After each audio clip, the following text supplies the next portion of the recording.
Mais la nuit ne sera pas chargée que pour les forces de l'ordre. Elle s'annonce tendue aussi dans les services de santé, pour les pompiers, les militaires. C'est pour cette raison que la première ministre Elisabeth Borne leur rend visite. Bonsoir Louise Douillet. Bonsoir. Vous suivez le déplacement d'Elisabeth Borne pour Europe 1 et vous êtes actuellement en direct du 9e arrondissement de Paris avec les militaires de l'opération Sentinelle. Alors à quoi ressemble le dispositif de sécurité ce soir ?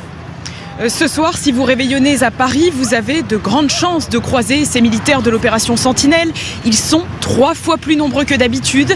Ils patrouillent à pied, en armes et quadrillent la zone de façon méthodique. Bien sûr, ils sécurisent en priorité les sites sensibles que sont les Halles, le Louvre, les Champs-Élysées ou encore les vitrines des Galeries Lafayette devant lesquelles je me trouve. Ils sont également présents autour des gares qui constituent des zones de forte affluence en cette période de fête.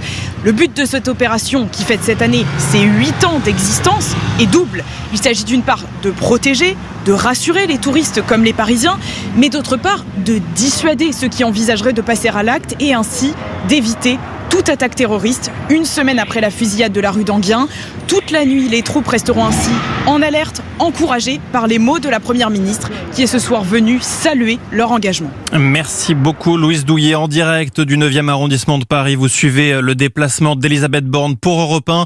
Elisabeth Borne qui est donc auprès des pompiers, des militaires avant cette nuit du Nouvel An.